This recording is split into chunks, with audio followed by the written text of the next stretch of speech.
2024 IPL में 9 साल के कमबैक के बाद अब Mitchell Starc big Bash league में 11 साल बाद कमबैक कर रहे हैं। T20 आई क्रिकेट से रिटायरमेंट लेने के बाद ही is all set to play the Big Bash League this Australian summer. लेकिन एक सेकंड, यहाँ एक ट्विस्ट है। बीबीएल होने वाला है जनवरी में और उसी समय एशेज टेस्ट सीरीज शेड्यूल्ड है।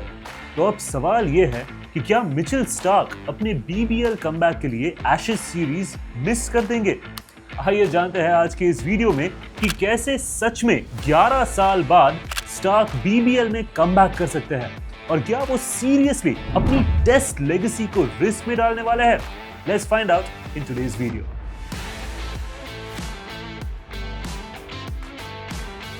मिचेल स्टार्क अपना बीबीएल डेब्यू 2011 सीजन में सिडनी सिक्सर्स में करते हैं और अब 14 साल बाद अगर हम बात करें तो मिचेल स्टार्क अभी तक सिर्फ 10 ही मैचेस में हिस्सा रहे हैं, जहां आईपीएल में स्टार्क 4 सीजन्स में 52 मैचेस खेल चुके हैं।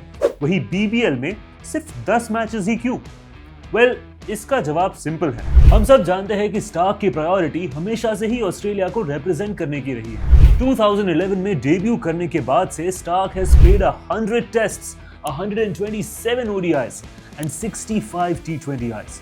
स्टार्क ने आज तक किसी भी फ्रेंचाइज T20 लीग के लिए ऑस्ट्रेलिया की टेस्ट सीरीज मिस नहीं की। This shows his dedication towards representing Australia.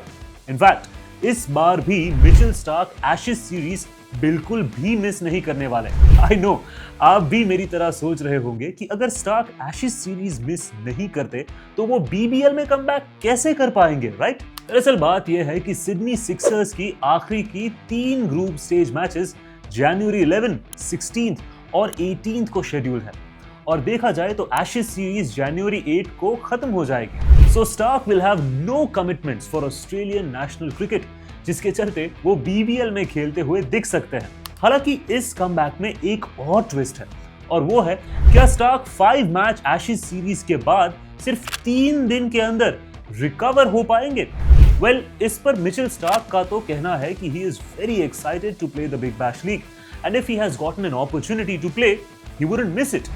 In fact Starc के इस कमबैक ने बीबीएल ऑफिशियल्स को बीबीएल का शेड्यूल चेंज करने का आइडिया दिया है। हर साल ऑस्ट्रेलियन समर में दिसंबर और जनवरी में टेस्ट मैचेस होती है, जिसके चलते जो प्लेयर्स टेस्ट फॉर्मेट में ऑस्ट्रेलिया को रिप्रेजेंट करते हैं वो बिग बैश लीग का हिस्सा नहीं बन पाते। Executive General Manager Alistair Dobson also said that global scheduling is a really challenging topic और टाइम के साथ साथ वो और कॉम्प्लेक्स हो जा रहा है। वेल, शेड्यूलिंग इश्यूज जो भी हो, लेकिन अगर मिचेल स्टार्क बीबीएल में कमबैक करते हैं तो हमें जनवरी 16, 2026 को Sydney Sixers versus Sydney Thunders की मैच में Ravichandran Ashwin, David Warner, Steve Smith, Babar Azam और मिचेल स्टार्क एक साथ खेलते हुए देखने को मिलेंगे।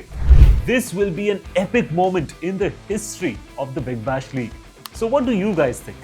क्या एशेज टेस्ट सीरीज से सिर्फ 3 दिन में रिकवर होने के बाद मिचेल स्टार्क बीबीएल में कमबैक कर पाएंगे? And will we be able to see all these legends play together? Let us know your reactions below and stay tuned for more interesting cricket content.